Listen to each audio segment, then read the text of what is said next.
Matala kātula Samoa Entertainment TV mai pia ile amatanga o le fo i vai aso ai usi mai whaafonga.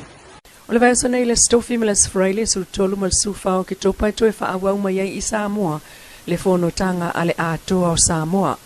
Matulilo ai mata upuna taltal no le fono i amli ki Samoa ai mai se lavo tulanga tau whatawa inga i le vao Samoa lua.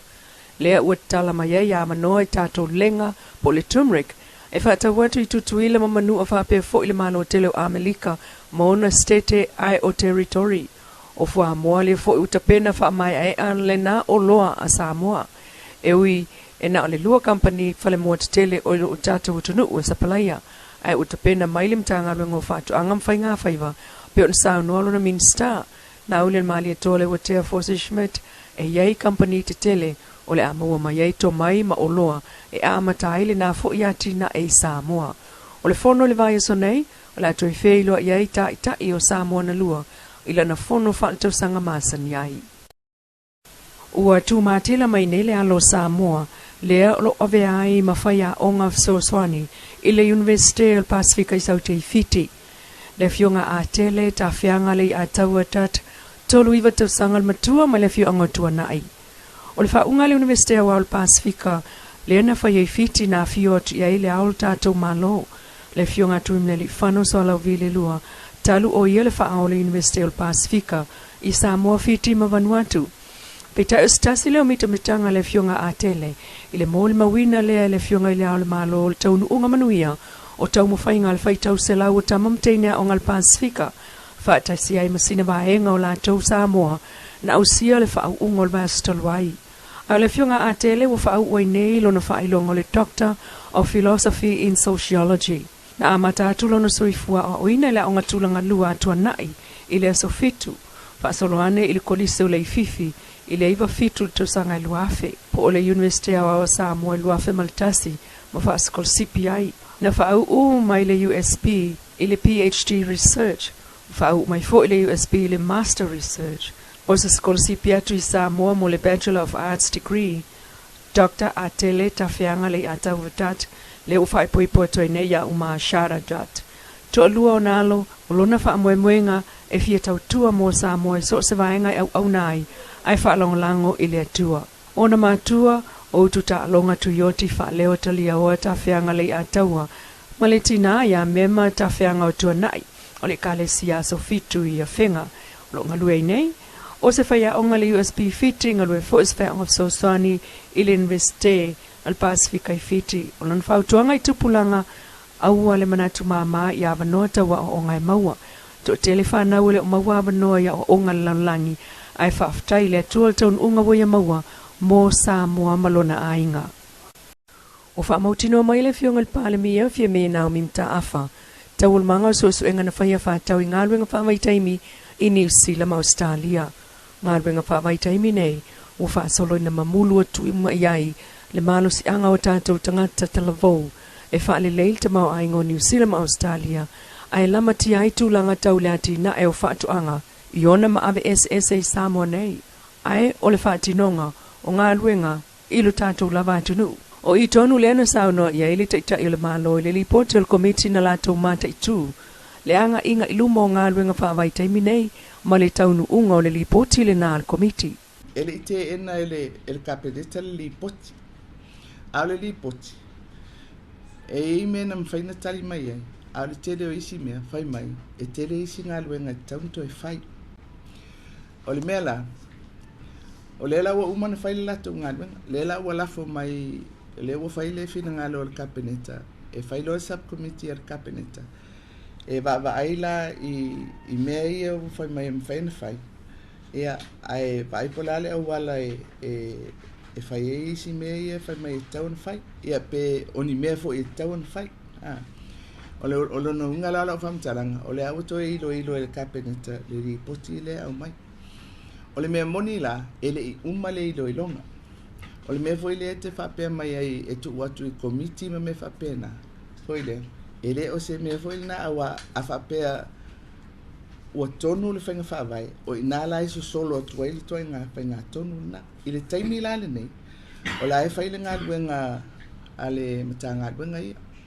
se i toe taatia lelei lava ia le faiga faavai ia ona faataoto lea o le ata o le mea la lenea o lē na fai ai le fesili o la le faavae lea fai ai le mea lea o le faavae la lē alu ai o le faamatalaga foi le ua tuu mai tusa foi le the merit o le pepa le au mai ma le talafeagai ma le mafai ona fai mo lenei taimi ona e lei foi se agaga o le malo foi le faapea taofi mau ona e foi le tatauana faauau ae e fia tuli loa lava le toe faataatia lelei o le polokalame lenei ana e le aʻua aliani mai e tele lava opū o le matau mai tatau ona tapena lelei ai oi le tele lona tāua ia e taatia ia niusila ma australia i latou manaʻoga ae vaai muamua o le a le mea tatauna fai mo tatou a o le a foʻi le auala e fai aʻi E taimi nei wo atu tolu wafe ava no whai ngā ruenga wo fo mai il malo New Zealand,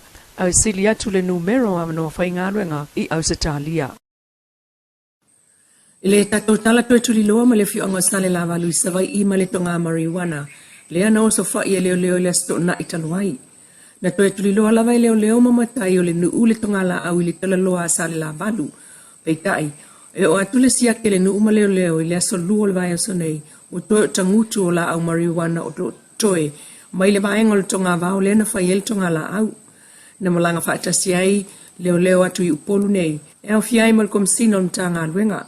Pei tai el tonga la au leo na o atu leo ma le nuu, wa umona ave ese, o whai ane iaiso esu enga, I lona tau nuunga. Ele o loa fo I leo se tele na iai, talu sa le mawhai ono o iai le sto na italuai lea na salalau ane ai pulu o le whana sifurulua, ma a fiai leo e to alua. O le isi tonga la au le na atia ne leo le sto na ilawa taluai, lea sa maua ile a ai o le nuu o sale la valutai. Ai o le moli mau ile a fiu anga lea, ua mama mai ngā uta le tonga bao. E le ai nisi tonga la au ni mawhai o Leilua, e le mea pu e ata wha lele a leo. Au tau fia ai pea, I lalo le vai ngā leo ali inei e tolu o tua ia, ma moli ai le tutola au wha saa, ma le tau mawhai o le isi e wha au o le maliu.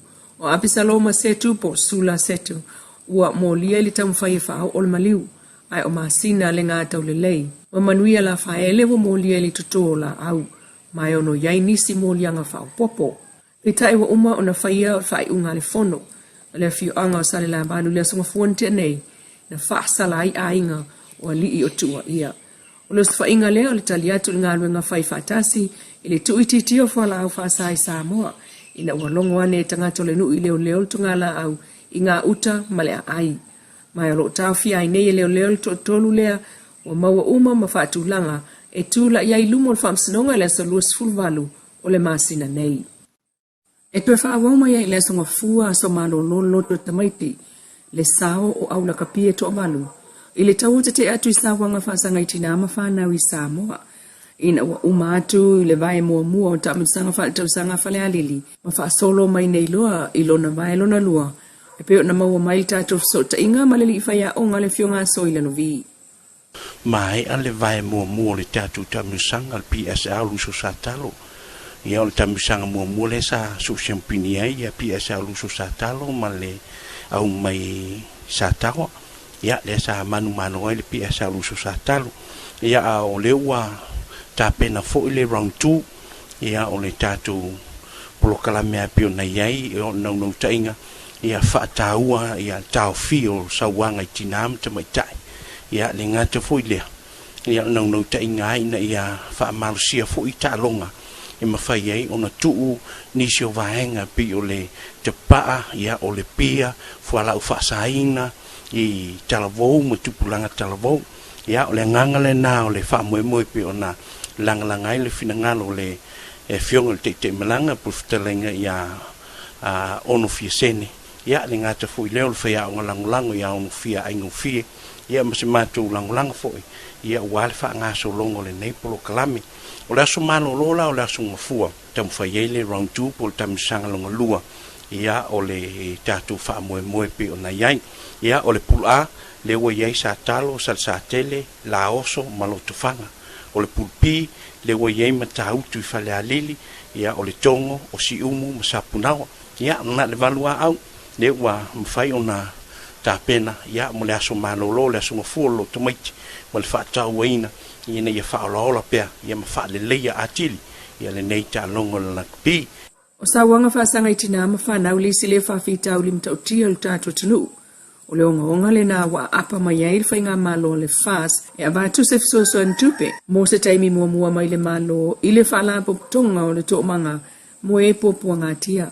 O asa umalawa e whaamawina i sa wanga o tina ma whanau. O ngā lulu e whaatasi e fo e malemtanga luenga o leo i la asanga whaaltu la fono. Mai wo o toi lawa i au ta alo e peo le iun le kapia whale alili. Ua whaawala mai fo ilo la tau sao, i le taua o whaia nei whaasanga le sawa ino tina ma whanau i Samoa.